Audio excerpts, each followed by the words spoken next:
नमस्कार दोस्तों, मैं राजकुमार मौर्य प्रखर इंडिया यूट्यूब मंच पे आपका स्वागत है। उत्तर प्रदेश में 2027 में विधानसभा का चुनाव है।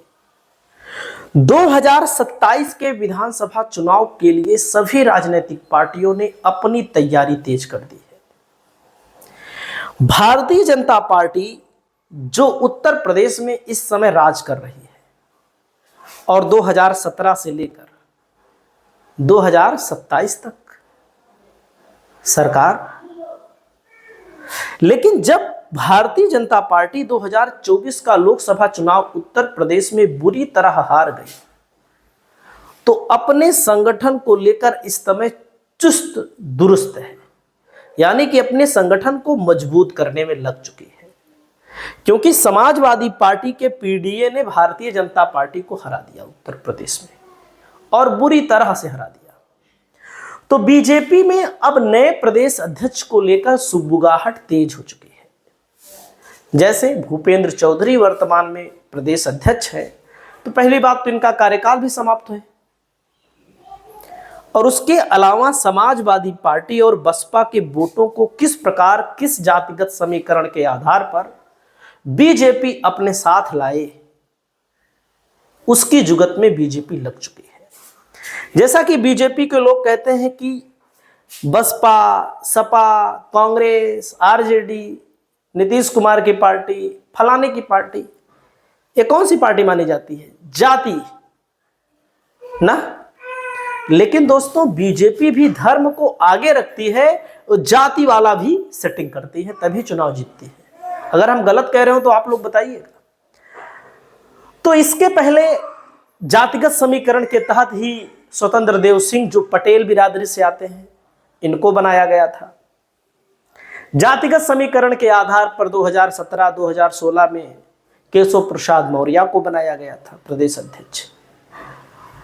और अब क्या है, बहुजन समाज पार्टी का जो वोटर है उस पर बीजेपी की कड़ी नजर है, क्योंकि बसपा के पास अभी भी गिरे हाल में 9 से 10% वोट है जाटवों का, और भी लोग वोट देते हैं दलितों में।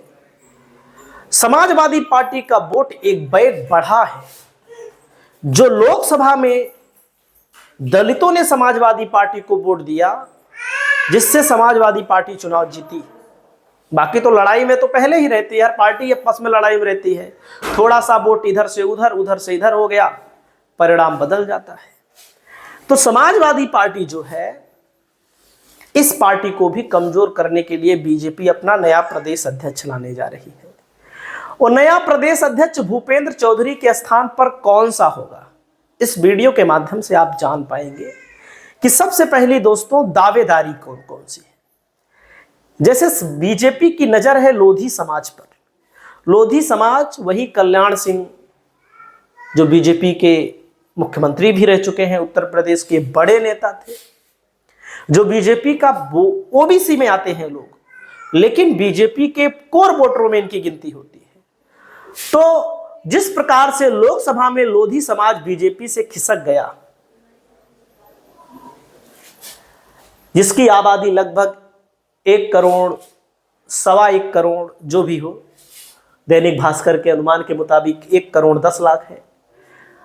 ओबीसी के अंदर, ओबीसी आबादी में 5.10% इसकी आबादी है। प्रदेश की 70 विधानसभा सीटों पर और 12 लोकसभा क्षेत्रों में निर्णायक भूमिका निभाती है। मोदी के मंत्रिमंडल में बीएल वर्मा को राज्य मंत्री, केंद्रीय राज्य मंत्री बनाया गया है। योगी में धर्मपाल सिंह है पशुधन मंत्री, संदीप सिंह है बेसिक शिक्षा मंत्री। योगी के सरकार में ये 2 मंत्री हैं। लोधी समाज की दावेदारी बहुत तगड़ी है। प्रदेश में जो विधायक है, भाजपा को इतना ज्यादा वोट मिलता है कि लोधी समाज के 23 विधायक हैं और सपा के केवल 4 विधायक हैं। सांसद अगर बात करें तो साक्षी महाराज, मुकेश राजपूत, सपा से अजेंद्र राजपूत। जैसे आप देखेंगे, साक्षी महाराज भी बड़े बड़े अंतरों से चुनाव जीता करते थे, अब की बार बहुत कम वोटों के अंतर से चुनाव जीते। मुकेश राजपूत तो हारा हुआ चुनाव जीत गए। तो इसका मतलब बीजेपी की पकड़ कम हुई है। ये वोट का परसेंटेज, वोट का आंकड़ा अपने आप बता रहा है। अजेंद्र राजपूत समाजवादी पार्टी से चुनाव जीते। तो विधान परिषद में कोई नेता नहीं है, राज्यसभा में केवल बीएल वर्मा है। तो समाजवादी पार्टी को रोकने के लिए, लोध समाज पर अच्छी पकड़ बनाने के लिए बीएल वर्मा का नाम सबसे तेजी के साथ चल रहा है, जो केंद्रीय गृह राज्य मंत्री है।